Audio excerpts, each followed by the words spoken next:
therapist Kristen Jacobson. Hey everyone, I'm Kristen, the anxiety therapist, and today I want to talk about high functioning anxiety. I have it. If you're watching this video, you probably have it, and a lot of other people have it as well. So I want to talk about how to tell if you have high functioning anxiety and what to do about it. So what does high functioning anxiety look like? Well, it's a term often used to describe people who appear to be kind of killing it on the outside, right? Successful, put together, intelligent, well-spoken, etc. But then on the inside, they're dealing with a constant undercurrent of worry, stress, or fear. It's a strange concept because while anxiety is generally thought of as something that interferes with daily life, and in terms of generalized anxiety, that is the case. In the case of high functioning anxiety, people can continue to work and socialize and manage their responsibilities.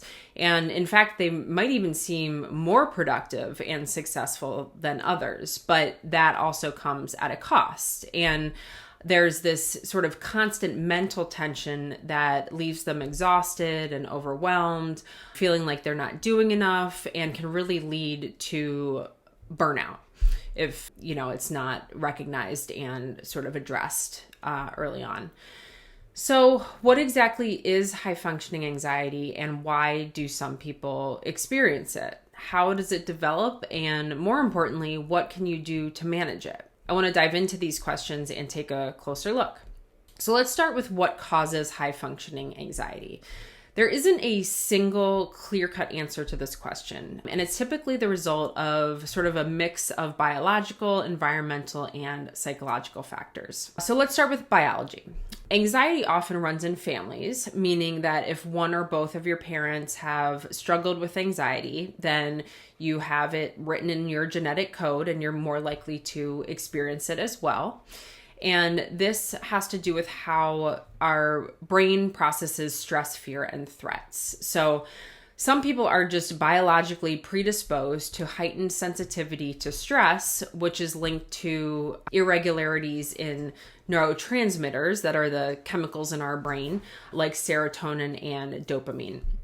And this often accompanies a more sensitive nervous system that sort of springs into that fight or flight response more quickly, right? So when you're feeling anxious, you tend to be more on edge, kind of on high alert, hypervigilant, things like that. So your nervous system is kind of amped up.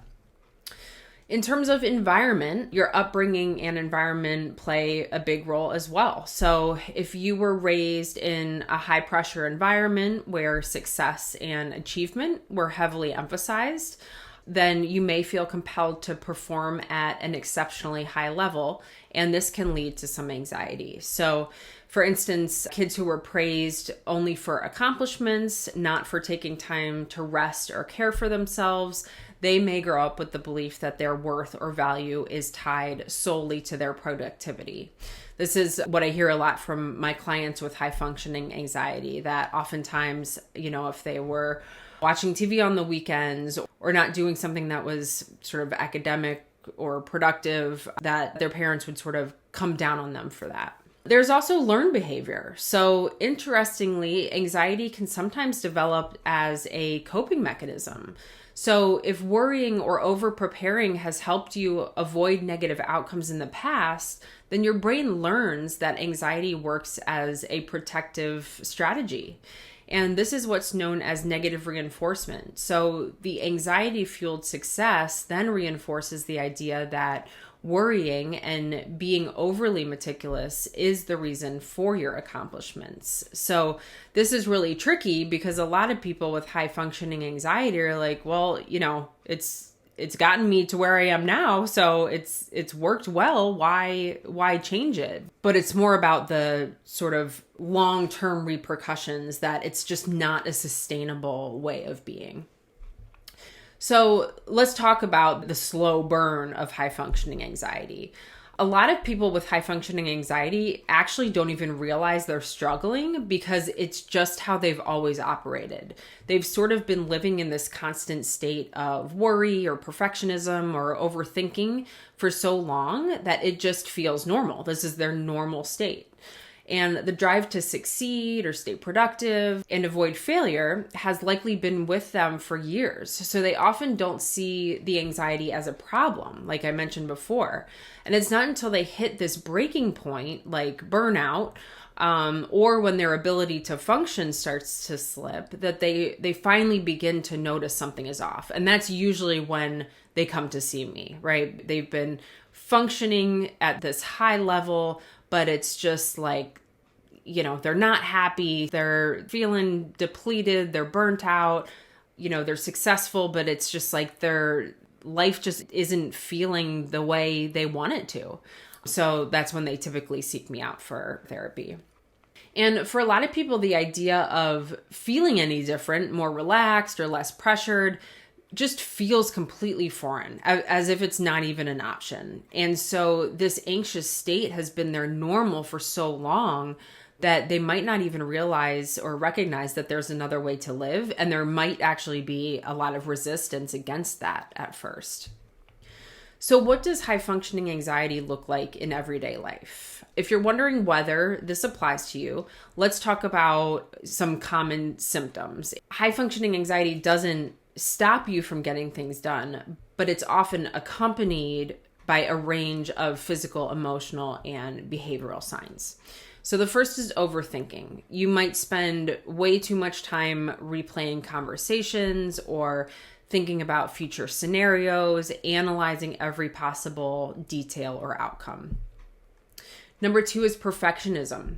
You probably set unrealistically high standards for yourself, and even when you meet them, you feel like you could have done more or better. Number 3 is restlessness. So it's really hard to relax and enjoy downtime because your mind is always racing with tasks or to-do lists or worries about the future. So you feel like you could always be doing something else that's more productive, and so it's really hard for you to relax. Procrastination and bursts of productivity. So you tend to put off tasks or delay them due to fear of failure, but then rush to complete them in a short amount of time, driven by the anxiety of missing deadlines. Physical symptoms. So you might experience tension headaches, muscle tightness, some GI issues, or some insomnia or trouble sleeping due to the constant mental strain. And then finally, fear of failure. So there can be this persistent fear of falling short or making mistakes or not living up to your own or others' expectations, even when you're outwardly successful. So you may be asking, why me? And as I mentioned earlier, high functioning anxiety is often a mix of biological factors, early environmental influences, and learned behaviors. And some people's brains are simply wired to respond more strongly to stress, making them more prone to anxiety.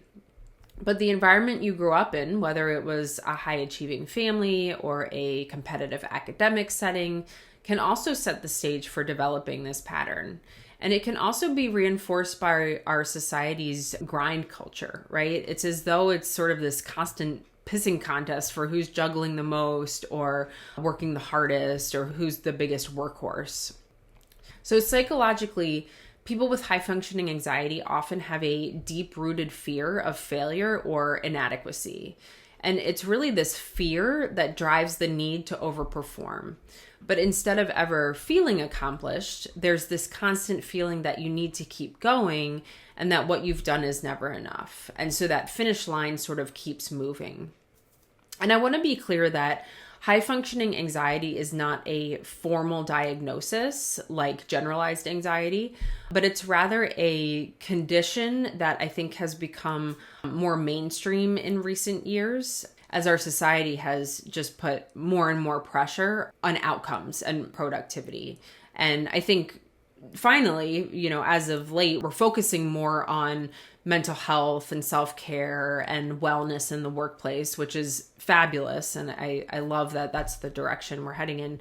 But high functioning anxiety is definitely still very, very apparent and very common. So finally, I want to share some tips for managing high functioning anxiety without sacrificing your success. And it really requires breaking the cycle of anxiety-fueled productivity. So here are some strategies that can help. Number one is to challenge perfectionism. So one of the biggest drivers of high functioning anxiety is perfectionism, like I mentioned. So you want to set more realistic goals and remind yourself that good enough is often just that, good enough. Progress matters much more than perfection, and you are definitely your own worst critic. I guarantee nobody will be able to tell the difference between your 90% and your 100%. Trust me on this one. Just give it a try. See what happens. Number two is practice mindfulness. Mindfulness meditation can be a really powerful tool to help you become just more aware of your thoughts and feelings without getting consumed by them. Just because you take more of an observer role rather than sort of judging them or clinging to them and living in them. And so studies show that mindfulness decreases activity in the amygdala, which is the brain's fear center, and it increases activity in the prefrontal cortex. And this helps with decision making and emotional regulation. Number three is to set boundaries. So learning to say no is crucial. If you're constantly overcommitting yourself, which is very common with high functioning anxiety, you need to start setting boundaries to protect your time and energy. Yep, it's uncomfortable, but it's just not negotiable. Number four is therapy.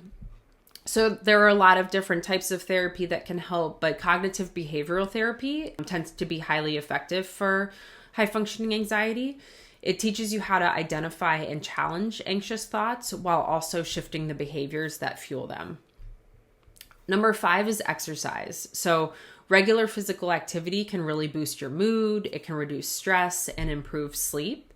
And exercise also releases serotonin and endorphins, which are natural mood stabilizers.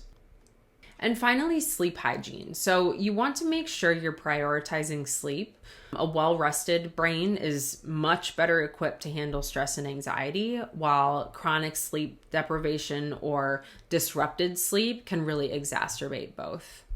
One thing I like to do is just to keep like a notebook or a piece of paper by my bed, and then if things come up that I'm thinking about and I'm like, oh, I don't want to forget to do that tomorrow, or I need to add that to my to-do list, I just write it down so that it doesn't consume more space in my mind when I'm actually trying to quiet my mind to fall asleep.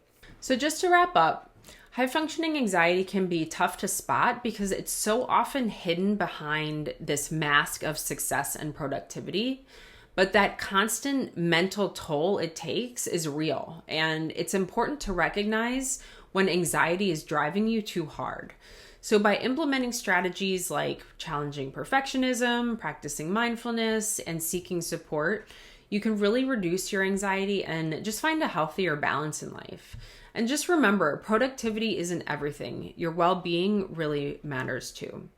So I would love to hear your experiences with high functioning anxiety, how it's impacted your life, maybe some strategies you've used to manage it. And I hope you all have a great week. I will see you next time.